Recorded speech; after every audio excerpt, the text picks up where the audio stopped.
अगला जो क्वेश्चन है उसमें बोला जा रहा है calculate the current shown by the ammeter A in the given circuit. ये है अमीटर, तो ये कितना करंट शो कर रहा है ये सर्किट में देख के बताना है। मान लो कि यहाँ से करंट चला आई, तो आई करंट यहाँ पे पहले डिवाइड होगा, फिर जो भी डिवाइड होगा करंट वो वापस से यहाँ पे ऐड होगा और टोटल करंट वापस कितना बन जाएगा आई। एक चीज याद रखनी है कि बैटरी से जितना करंट बाहर निकलता है उतना ही घूम के वापस आना चाहिए, तभी सही सर्किट है। अगर मान लो ये ज़्यादा रहे आ कम रहे तो इसका मतलब कोई ना कोई गड़बड़ कर दिया आपने कैलकुलेशन में। तो यहाँ से आई करंट चला तो वापस घूम के कितना आ जाएगा, आई करंट आ जाएगा। तो एक्चुअली आपको सर्किट में टोटल कितना करंट फ्लो है वो पूछा जा रहा है। एमीटर वही रीडिंग शो करेगा जो टोटल करंट सर्किट में फ्लो होगा। तो टोटल करंट के लिए आपको total resistance of the circuit find करना पड़ेगा। कैसे फाइंड करोगे? तो पहले ये देख के बताओ कि सर्किट में कौन कौन से रेजिस्टेंस सीरीज में कनेक्टेड है, कौन कौन से पैरेलल में कनेक्टेड है। देख के बताओ, क्या आपको नजर आ रहा है कुछ? कोई सीरीज में कोई पैरेलल में ऐसा कुछ नजर आ रहा है? बताओ। बीच में अगर कोई भी ब्रांच कनेक्ट हो जाती है तो फिर ये सीरीज में काउंट नहीं होंगे। ये वाली ब्रांच और ये वाली ब्रांच यहाँ पे कनेक्टेड है, तो फिर इस ब्रांच में जो दो रेजिस्टेंस है वो सीरीज में काउंट नहीं होंगे। इस वाली ब्रांच में जो दो रेजिस्टेंस है वो भी सीरीज में काउंट नहीं होंगे। अच्छा, यहाँ पे इस सर्किट में एक चीज ध्यान से देखो, ये दोनों रेजिस्टेंस है ना, इनका एक सिरा यहाँ पे कनेक्टेड है और दूसरे सिरे को हमने वायर से जोड़ा हुआ है।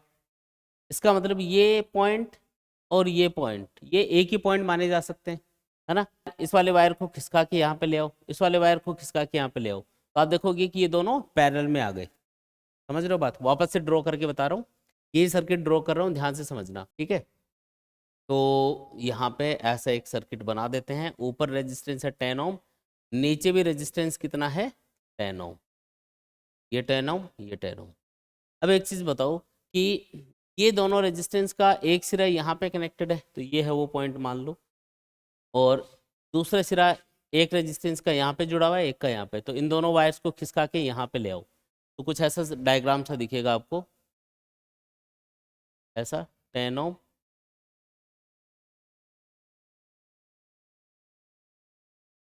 फिर ऐसे इधर वाले दोनों हैं, इधर भी कितना 10 ओम, और नीचे वाला भी जो 10 ओम है उनको खिसका के एक ही जगह एक ही पॉइंट पे कनेक्ट कर दिया। और फिर ये किससे कनेक्टेड है? एक 12 वोल्ट की बैटरी से कनेक्टेड है। क्लियर है ये बात? ठीक है। अब बताओ ये दोनों रेजिस्टेंस कैसे कनेक्टेड है? पैरेलल में। पहले भी पैरेलल में थे, मतलब समझाने के लिए वापस ड्रॉ किया है। तो पैरेलल में इन दोनों का इक्विवेलेंट कितना आएगा? 10 और 10 का 1/RP इक्वल टू आएगा 1/10 प्लस 1/10, यानी कि 2/10 यानी कि 1/5। तो RP कितना आया? 5 ओम आ गया। अब बताओ ये 5 ओम और ये 5 ओम ये दोनों क्या हैं? सीरीज में कनेक्टेड है, तो 5 + 5 क्या होगा? 10। तो RS करके लिख देता हूँ, RS इक्वल्स टू 5 + 5 मिला के कितना हुआ? 10 ओम हो गया। तो ये हो गया 5 + 5 10 ओम। ये जो 10 ओम आएगा, ये जो 10 ओम होगा और ये जो 10 ओम होगा, ये तीनों ही क्या होंगे? तीनों पैरेलल में कनेक्ट होंगे। अगर ये तीनों पैरेलल में कनेक्टेड है तो आप क्या बोल सकते हो? अगर ये तीनों पैरेलल में कनेक्टेड है तो इनका इक्विवेलेंट कितना आएगा? 1/R इक्विवेलेंट लिख देता हूँ इसको, 1/R इक्विवेलेंट कितना आएगा? 1/10 प्लस 1/10 प्लस 1/10 यानी कि 3/10, है ना। और R इक्विवेलेंट कितना आ जाएगा इससे? 10/3 ओम आ गया। तो अपने पास इक्विवेलेंट रेजिस्टेंस आ चुका है। तो क्या सर्किट में फ्लो होने वाला टोटल करंट हम बता सकते हैं जो अमीटर शो कर रहा होगा? हाँ जी बता सकते हैं। I = V/R equivalent. V कितना है? 12 वोल्ट। और R इक्विवेलेंट कितना है? 10/3, 10/3। तो ये आएगा 36/10 यानी कि 3.6 एम्पियर। करंट की यूनिट क्या होती है? एम्पियर। तो 3.6 ampere is the final answer. Next question है determine the current drawn from a 12 volt supply with internal resistance 0.5 ohm by the following infinite network, each resistor has 1 ohm resistance. जितने भी resistance connected है सब 1 ओम के, साथ में यहाँ पे एक बैटरी कनेक्टेड है जिसका वोल्टेज कितना है? 12 वोल्ट है। और ये क्या है? इसका इंटरनल रेजिस्टेंस है। बैटरी का खुद का भी कुछ रेजिस्टेंस होता है, तो ये उसका खुद का रेजिस्टेंस है। तो ये आपको सर्किट दे रखा है यहाँ पे, ठीक है। अब ये जो सर्किट है ये इनफाइनाइट नेटवर्क है, मतलब ये इधर इनफाइनाइट तक होगा, अप टू इनफाइनाइट। ये इधर इनफाइनाइट तक ब्रांचेस जारी होंगी। तो अब इसको कैसे सॉल्व करोगे जब आपको यही नहीं पता कि कितनी ब्रांचेस कनेक्टेड है? तो इसको सॉल्व कैसे किया जाएगा? तो इसका एक तरीका होता है, इसकी एक टेक्निक है। देखो अब उस टेक्निक को समझना है आपको ध्यान से। सबसे पहले हम क्या करेंगे, जो भी सर्किट हमको दे रखा होगा, इस बैटरी को सप्लाई करना है करंट, मतलब बैटरी को सप्लाई करना है सर्किट में करंट। तो ये जो बैटरी है इसको कितना रेजिस्टेंस सर्किट का मिलेगा, ये पता करने के लिए हम इधर से देखेंगे। जिधर बैटरी कनेक्टेड होगी ना या ओपन टर्मिनल्स होंगे, उधर हम इक्विवेलेंट रेजिस्टेंस पता करेंगे, उधर से देखेंगे। तो इधर से देख रहे हैं इसको, ये 1 ओम है, ये 1 ओम है, ये 1 ओम है, फिर वापस देखो 1 ओम 1 ओम 1 ओम, ये चीज रिपीट हो गई। तो जहां से सर्किट रिपीट हो जाए, वापस से वही चीज रिपीट होने लग जाए, वहां से सर्किट को ब्रेक कर लो, वहां से क्या कर लो, सर्किट को ब्रेक कर लो। तो इसको मैं अलग कर देता हूँ, इतने इतने पोर्शन को मैंने क्या कर दिया, अलग कर दिया।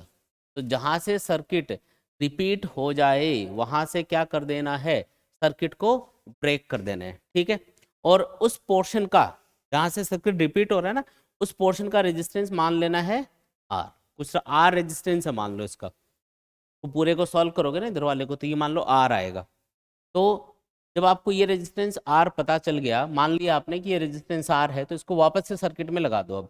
तो वापस से सर्किट में लगाओगे तो कुछ ऐसा सर्किट बन जाएगा, ये देखो, इधर तो आर रेजिस्टेंस आ गया ये वाला, है ना। फिर ये यहाँ पे इन दोनों पॉइंट्स के बीच में कनेक्टेड होगा, ये वाला जो पोर्शन है ना इसका रेजिस्टेंस आर है, और ये इन दोनों पॉइंट्स के बीच में कनेक्ट होगा। ये पॉइंट ए मान लो, ये पॉइंट बी मान लो। तो ये मैं सर्किट में ए और बी पॉइंट वापस से ड्रॉ कर देता हूँ। तो ए और बी के बीच में इधर तो हमने रेजिस्टेंस आर कनेक्ट कर दिया, और एक की क्या है, रेजिस्टेंस 1 ओम भी कनेक्टेड है ना साथ में, ये तो रहेगा ही। फिर वो रेजिस्टेंस आ जाएगा उधर वाला 1 ओम, फिर ये नीचे वाला रेजिस्टेंस आ जाएगा इधर 1 ओम। ये चीज़ समझ में आ गई क्या आपको, बोलो। यहाँ पे क्या है, 12 वोल्ट की बैटरी है, 0.5 ओम इसका इंटरनल रेजिस्टेंस है। तो ये इसका एक तरह से छोटा सर्किट हमने बना लिया। आर की वैल्यू हमको पता नहीं है, लेकिन हम सॉल्व करेंगे अभी। अब एक चीज़ बताओ, ये अगर आर रेजिस्टेंस है तो आर और 1 ये दोनों क्या है, पैरेलल में कनेक्टेड है, तो इनका इक्विवेलेंट कितना आएगा। तो फॉर्मूला लगा दो, 1/RP equals to 1/R plus 1/1। तो क्या आएगा सॉल्व करने पे, आर एलसीएम आ गया तो 1 प्लस आर आ जाएगा, तो आर पी आ गया अपना सॉल्व करने पे। उल्टा करो इसको, आर अपॉन 1 प्लस आर, ये किसकी वैल्यू निकल के आ गई, ये आ गई अपने पास आर पी की वैल्यू। क्लियर है ये बात, ठीक है। अच्छा, इन दोनों का इक्विवेलेंट रेजिस्टेंस अपने पास आ चुका है। अब इन दोनों का इक्विवेलेंट जो भी आएगा वो इन दोनों के साथ क्या होगा, सीरीज में होगा। भाई इन दोनों को हटा दो, आप एक रेजिस्टेंस कनेक्ट कर दो, तो ये 1 ओम, फिर वो जो रेजिस्टेंस आएगा और इधर वाला जो 1 ओम है, ये सब एक ही ब्रांच में कनेक्ट होंगे, तो सब सीरीज में हो गए ना ये एक तरह से। इसका मतलब ये है कि इस वाले सर्किट का जो टोटल रेजिस्टेंस आएगा वो आप लिख सकते हो, इसको मैं आर एस बोल देता हूँ एक बार, आर एस है ना, इतने इतने पोर्शन का। तो वो आएगा 1 ओम, पहले वाला 1 ओम, फिर इन दोनों का कितना आया था, आर अपॉन 1 प्लस आर, फिर तीसरा कितना है 1 ओम, ऐसे लिख दिया इसको। अब इसको सॉल्व कर लो थोड़ा, ये 1 प्लस 1 2 हो गया, तो 2 plus R upon 1 plus R लिख देता हूँ इसको। तो आर एस की वैल्यू अपने पास आ जाएगी, सॉल्व करोगे तो 1 प्लस आर एलसीएम, फिर आएगा 2 into R plus 1 in plus R, ऐसा कुछ बनेगा, समझ में आ रहा है। तो इसको सॉल्व करो, ये आएगा जैसे ऊपर देखो, ये 2R बनेगा, एक आ रही है तो 3R बन गया, कितना बन गया 3R plus 2 divided by 1 plus R, ऐसा कुछ आया। क्लियर है इतनी बात, ठीक है। अब एक चीज़ बताओ, हमने इस वाले पोर्शन का रेजिस्टेंस R मान लिया, उसमें ये तीनों रेजिस्टेंस ऐड कर दिए है ना सर्किट के अकॉर्डिंग, तो फाइनली अपने पास आंसर कितना आया, 3R plus 2 upon 1 plus are आया। अब एक चीज़ सोच के बतानी है आपको कि यहाँ पे जब मैंने इस सर्किट को सॉल्व करने के लिए इतने इतने पोर्शन का रेजिस्टेंस R माना था, तो मैंने देखो इन तीन रेजिस्टेंसेस को छोड़ दिया था अभी। लेकिन अगर मैं इन तीनों को इंक्लूड भी कर देता इसमें इसमें मैं ऐड भी कर लेता इनको, तो भी रेजिस्टेंस कितना आता, लगभग आर के बराबर ही आता। रीजन, क्योंकि ये इनफाइनाइट नेटवर्क है, ऐसे इनफाइनाइट रेजिस्टेंसेस कनेक्टेड है। तो अगर इतने इतने पोर्शन का रेजिस्टेंस आर है, तो इन तीन को मिला भी लेते आप तो भी लगभग कितना आता है, अप्रोक्सीमेटली आर के बराबर आता। भाई आपके पास में मान लो कि करोड़ों रुपए है, उसमें से अगर 1-2 रुपया कोई ले लेगा या कोई दे देगा आपको एक्स्ट्रा, तो क्या आपकी जो करोड़ों की जो आपके पास अमाउंट है उस पर कोई खास फर्क पड़ेगा क्या, नहीं फर्क पड़ेगा। तो ऐसे अगर ये इनफाइनाइट तक जा रहा है सर्किट, तो अगर ये 3 रेजिस्टेंस इसमें छोड़ दिए या इन तीनों को ऐड भी कर लोगे तो भी रेजिस्टेंस कितना आएगा, लगभग आर के बराबर ही आएगा। ये चीज समझ में आई।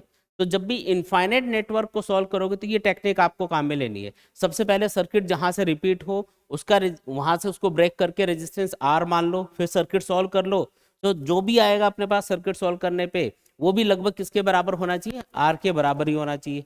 समझ में आई क्या ये बात?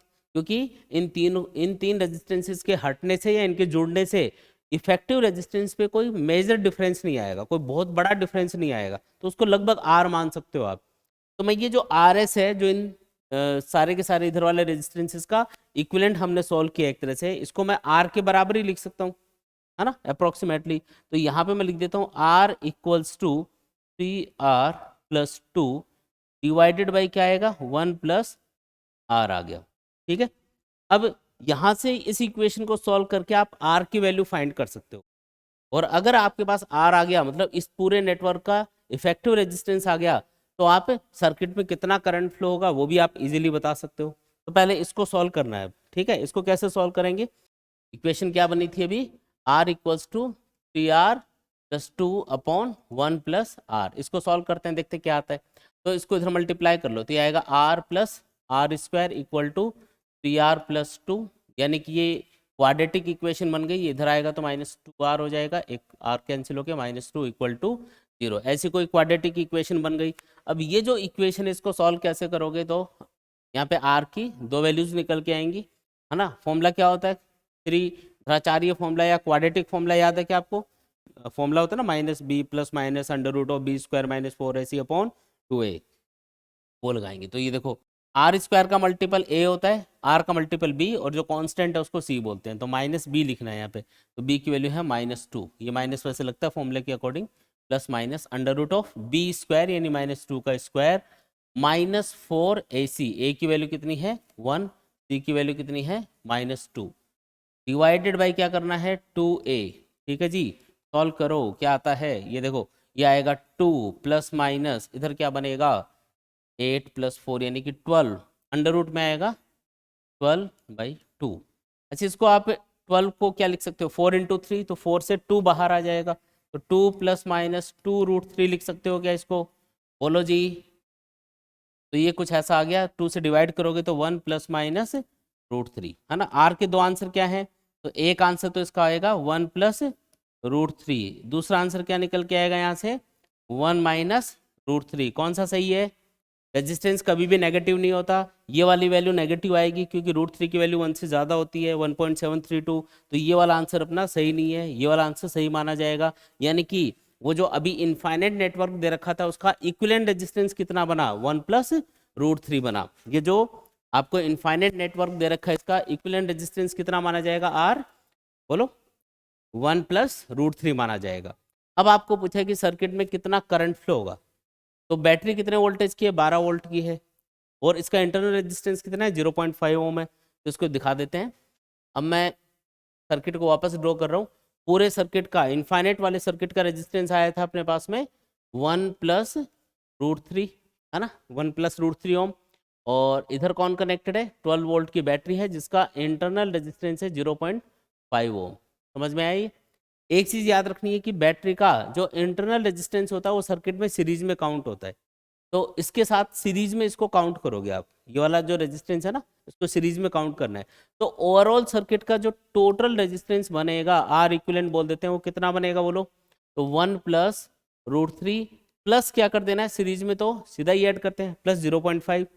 अच्छा, ये जो √3 है इसकी वैल्यू याद है ना 1.732, तो 1 + 1.732 + 0.5 मिलाओगे तो कितना आएगा, तो ये होएगा 3.232। ठीक है, तो 3.232 ये आ गया अपने पास में इक्विवेलेंट रेजिस्टेंस, आर इक्विवेलेंट की वैल्यू ये आ गई। और अगर आपको पूछा जाए कि सर्किट में करंट कितना होगा, तो आई इक्वल टू क्या है, V/R इक्विवेलेंट। V कितना है यहाँ पे, वोल्टेज 12 वोल्ट है, और पूरे सर्किट का जो टोटल रेजिस्टेंस निकाला है हमने वो आया 3.232 के बराबर। तो ये सॉल्व करने पे कुछ आ जाएगा, ये 4 से थोड़ा सा कम आएगा, है ना, 3.5 3.6 ऐसा कुछ करके आएगा, तो इसको सॉल्व कर लेंगे, जो भी एग्जैक्ट आंसर होगा वो कैलकुलेट कर लेंगे। ठीक है, आया समझ में ही? जो नेक्स्ट क्वेश्चन आपको दे रखा है वो है a wire of 15 ohm resistance is gradually stretch to double its original length. एक वायर है जिसका रेजिस्टेंस कितना है 15 ओम, इसको खींच के हमने लेंथ को डबल कर दिया। It is then cut into two equal parts, these parts are then connected in parallel across a 3 volt battery, find the current drawn from the battery। तो बैटरी से हम कितना करंट लेंगे ये हमको पूछा जा रहा है। पहले तो ये देखते हैं कि वायर को खींचने से उसके रेजिस्टेंस पे क्या इफेक्ट होता है। ठीक है, अगर हम वायर को खींचेंगे तो उससे उसके रेजिस्टेंस पे क्या इफेक्ट होगा, सबसे पहले ये स्टडी करते हैं। तो सबसे पहले मैं एक वायर एज्यूम कर लेता हूँ, ये मान लो अपना वायर है। ठीक है, और इसकी लेंथ है L, क्रॉस सेक्शनल एरिया है A। ठीक है, इसका वॉल्यूम कितना होगा, तो सिलेंडर का वॉल्यूम क्या होता है pi r square into l. Pi r square की जगह हमने ए मान रखा है तो ए इंटू एल लिख सकते हैं। तो इसका जो वॉल्यूम है वो कितना है, तो वॉल्यूम है इसका ए इंटू एल। अब हमने क्या किया है, इसको खींच के इसकी लेंथ को डबल कर दिया। तो जब इसकी लेंथ को डबल किया गया तो क्या इसकी मोटाई पे भी कोई फर्क पड़ेगा, डेफिनेटली पड़ेगा, है ना, पतला हो जाएगा। ये खींचने से क्या हो गया, वायर पतला हो गया। तो अभी इसकी लेंथ हमने कितनी कर दी बताओ, 2L कर दी। तो क्रॉस सेक्शनल एरिया कितना हो जाएगा, तो एक चीज याद रखो कि इसका वॉल्यूम तो उतना का उतना रहेगा, है ना, जितना पहले था उतना ही वॉल्यूम बाद में होगा। अगर पहले वॉल्यूम A इंटू एल था तो बाद में भी क्या होना चाहिए, A इंटू एल के बराबर ही, है ना। अभी इसकी लेंथ लेकिन 2L हो चुकी है, तो क्रॉस सेक्शनल एरिया कितना हो जाएगा, मान लो A डैश हो गया। A डैश कितना आएगा सॉल्व करने पे, अगर आप सॉल्व करोगे तो ये आएगा A/2। तो एक चीज नोटिस करो, जब आपने लेंथ को डबल किया तो क्रॉस सेक्शनल एरिया कितना हो गया, हाफ हो गया पहले से। तो ये याद ही कर लेना है ना। ये मैंने एग्जांपल से इसलिए समझाया ताकि आपको समझ में आ जाए। कभी भी ऐसा बोला ना कि एक वायर को खींच के हमने लेंथ को 3 गुना कर दिया, 5 गुना कर दिया, तो क्रॉस सेक्शनल एरिया हमेशा उसी रेशो में कम होता जाएगा। जिस रेशो में लेंथ बढ़ेगी उसी रेशो में एरिया क्या होता जाएगा, डिक्रीज होता जाएगा। ठीक है जी, ये बात हमको क्लियर है। पहले इसका रेजिस्टेंस मान लेते हैं R1, तो R1 कितना होगा, रो L/A।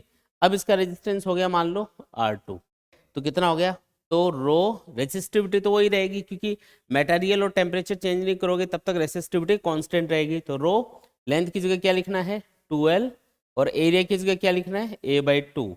R2 क्या आएगा सॉल्व करने पे, हाँ 4 रो L/A आएगा। ठीक है, पहले जो रेजिस्टेंस था वो कितना था 15 ओम, मतलब ये जो R1 है ये कितना था 15 ओम के बराबर था, मतलब रो L/A की वैल्यू 15 ओम के बराबर है।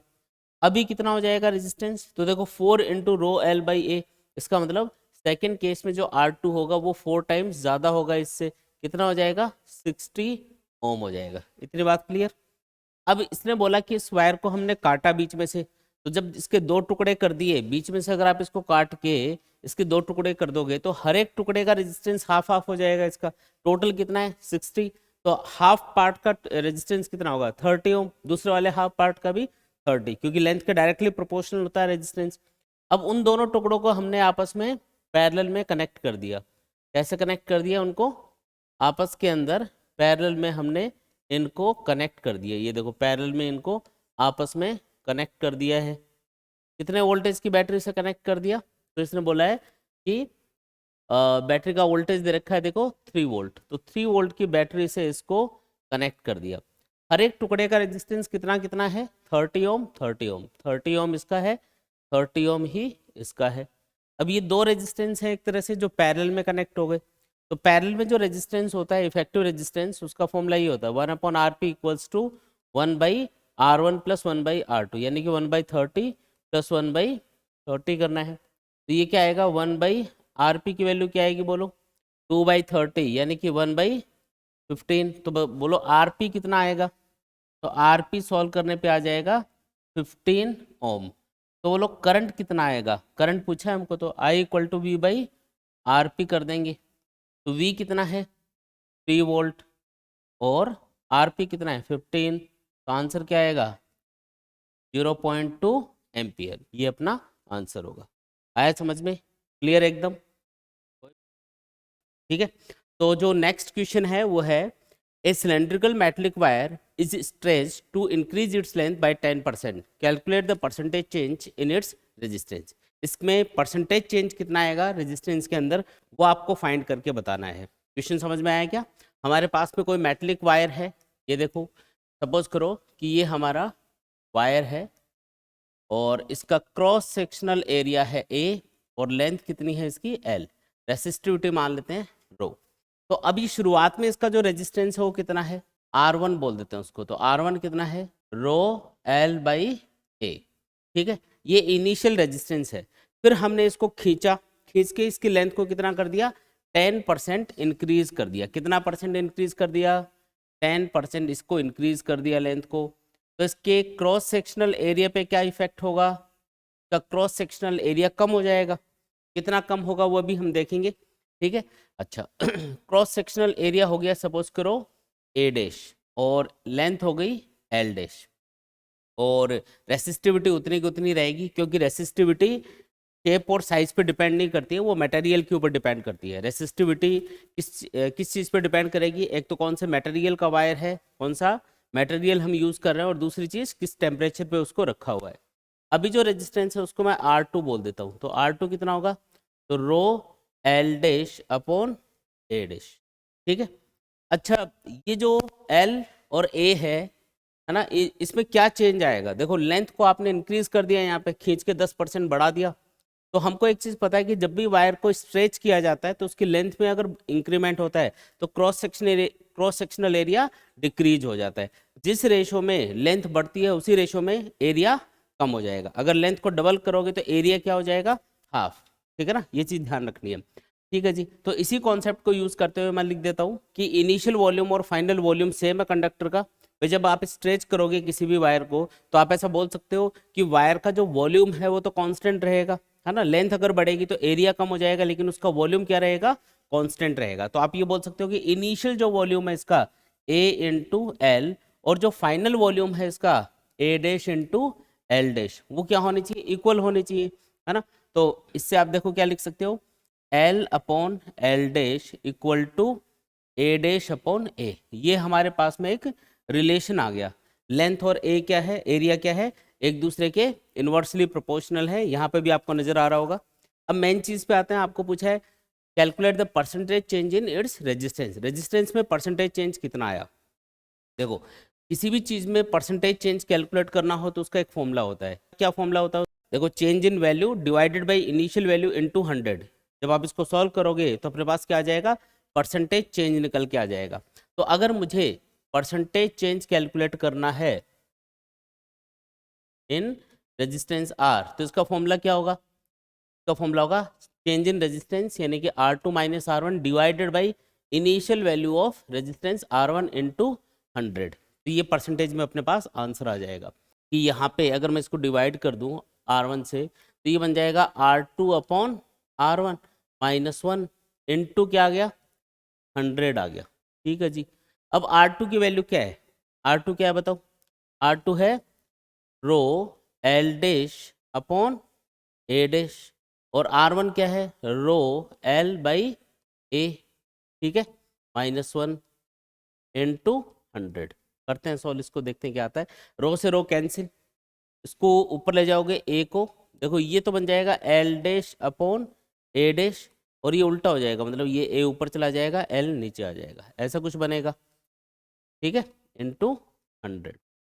एक चीज बताओ कि यहाँ पे देखो ये लिखा है A डैश अपॉन A जो कि L अपॉन L डैश के बराबर है, तो A अपॉन A डैश किसके बराबर होगा बताओ, L डैश अपॉन L के बराबर होगा। तो एक L डैश अपॉन L तो पहले से है, L डैश अपॉन L ये वाला, और A अपॉन A डैश को आपने क्या लिख दिया यहाँ से, बोलो, L डैश अपॉन L लिख दिया, -1 इंटू 100 ऐसा कुछ बन गया। इसको आप सॉल्व करोगे तो आप लिख सकते हो L डैश अपॉन L का होल स्क्वायर -1 इंटू 100। अब देखो फाइनल आंसर आ जाएगा। मान लो कि शुरुआत में जो वायर था उसकी लेंथ थी 100 सेंटीमीटर और बाद में 10% बढ़ा दी तो कितना होगी, 110 सेंटीमीटर, है ना, 110 सेंटीमीटर हो गई। तो जब भी परसेंटेज चेंज का कोई क्वेश्चन आए ना इस तरीके से आप 100 मान के इजीली सॉल्व कर सकते हो। तो आपने क्या माना कि L डैश कितना हो गया, 10 हो गया। L कितना था, 100 था, स्क्वायर कर दिया -1 इंटू 100। अब ये कितना आएगा सॉल्व करोगे तो आप देखो ये एक जीरो कैंसिल, 11/10 बनेगा, उसका स्क्वायर करोगे तो बनेगा 121/100। जब आप एलसीएम लेके सॉल्व करोगे तो ये सॉल्व करने पे आएगा 21/100, तो 100 कैंसिल होके फाइनल जो आंसर आएगा वो आएगा 21%। जब आप इसको सॉल्व करोगे ना तो ये कितना आंसर आएगा, इसकी वैल्यू निकल के आएगी 21%। तो आंसर क्या है, 21% चेंज आएगा रेजिस्टेंस में जब आप वायर की लेंथ को 10% इंक्रीज करोगे। ठीक है, क्लियर है एकदम, कोई भी डाउट?